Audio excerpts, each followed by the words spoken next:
नमस्कार दोस्तों, मैं अमृता एक बार फिर से आपके सामने हाजिर हूँ। उम्मीद है आप लोग स्वस्थ होंगे, मस्त होइए। सबकी स्कूल खुल गई है, जाइए पढ़िए लिखिए, खूब तरक्की कीजिए, आगे बढ़िए। आप सभी को मेरा नमस्कार है।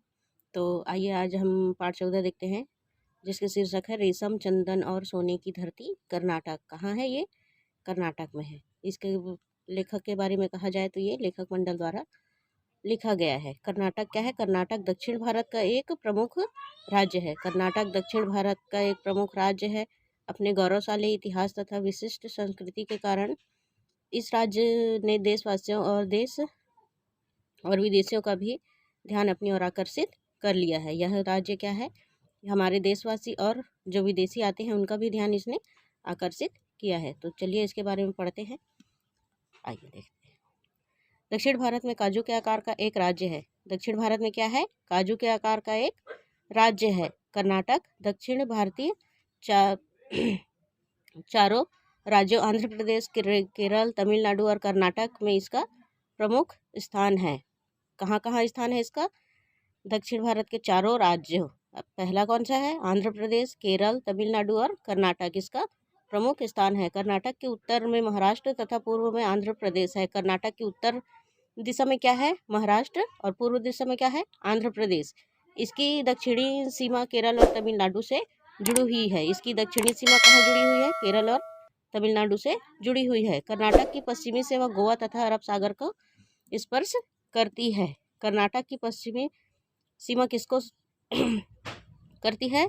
गोवा तथा अरब सागर का स्पर्श करती है। कर्नाटक की अधिकांश जनसंख्या कृषि पर निर्भर करती है। कर्नाटक की जनसंख्या, वहाँ जो रहने वाले लोग हैं वह किस पर निर्भर करते हैं? अधिकांश कृषि पर निर्भर करते हैं। उद्योग की दृष्टि से कर्नाटक भारत का अग्रणी राज्य है। उद्योग की दृष्टि से माना जाए, अर्थात कामकाजी या उद्योग करने की दृष्टि से हम देखे जाए तो कर्नाटक क्या है? भारत का अग्रणी राज्य है, अर्थात पहला राज्य है।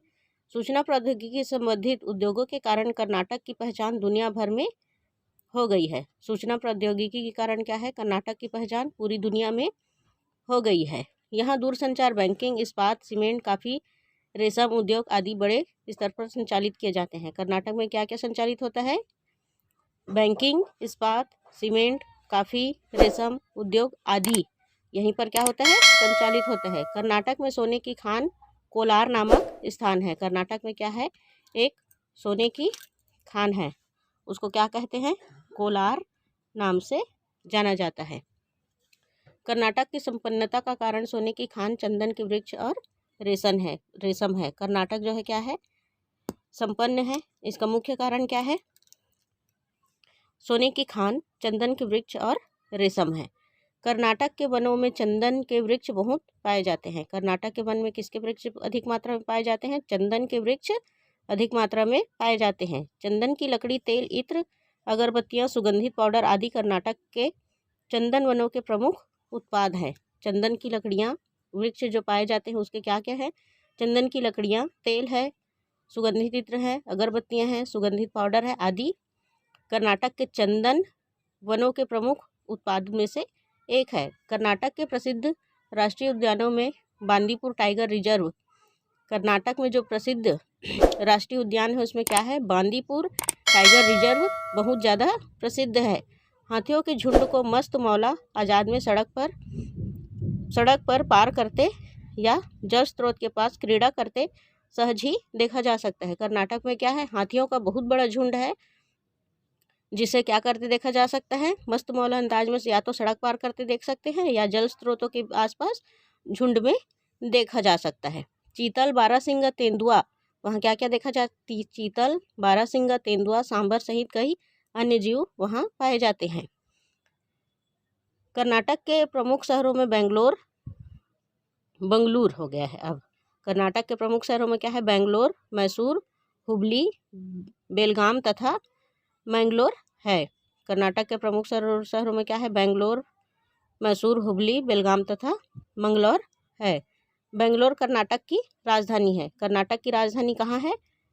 किसको कहा जाता है? बेंगलोर को कर्नाटक की राजधानी कहा जाता है। यहाँ हिंदुस्तान एरोनॉटिक्स लिमिटेड, यहाँ क्या है? हिंदुस्तान एरोनॉटिक्स लिमिटेड हॉल नामक कारखाने में वायुयान बनाए जाते हैं। क्या बनाए जाते हैं वहाँ कारखाने में? वायुयान बनाए जाते हैं। बेंगलोर में इसरो का उपग्रह केंद्र है। बेंगलोर में किसका उपग्रह केंद्र है? इसरो का उपग्रह केंद्र है, जो डिजाइन, निर्माण, परीक्षण और प्रबंध करता है। जो क्या करता है? डिजाइनों का निर्माण करता है, परीक्षण करता है और प्रबंध भी करता है। बेंगलोर में उपग्रह प्रेक्षण का नियंत्रण और परिसंचालन होता है। बेंगलोर में क्या होता है? उपग्रहों का नियंत्रण और परिसंचालन भी होता है। बेंगलोर को बागों का शहर कहा जाता है। बागों का शहर किसको कहा जाता है? बेंगलोर को। बेंगलोर का लाल बाग बड़ा ही प्रसिद्ध है। वर्ष भर यहाँ फूलों की प्रदर्शनी आयोजित रहती है। लाल बाग, बेंगलोर को बागों का शहर कहा जाता है। लाल बाग बड़ा ही प्रसिद्ध है। यहाँ हमेशा साल भर फूलों की प्रदर्शनी आयोजित होती है। बगीचे में एक मछली घर भी है, जहाँ अनेक प्रकार की सुंदर मछलियाँ रखी गई है। उस बगीचे में क्या है? एक मछली घर है, जहाँ अनेक प्रकार की मछलियाँ रखी गई है। बेंगलोर का विधान सौध अपनी उत्कृष्ट वास्तुकला के कारण जाना जाता है। बेंगलोर का विधान सौध क्या है? अपनी उत्कृष्ट कला, अर्थात बहुत ही उत्कृष्ट और सुंदर वास्तुकला के कारण जाना जाता है। आज के लिए इतना ही, नहीं तो वीडियो काफ़ी लंबा हो जाएगा और बाकी का अगले वीडियो में देखेंगे। आज के लिए बस इतना ख़त्म करते हैं, ज़्यादा लंबा खींचने में बोर हो जाते हैं, इसलिए धन्यवाद।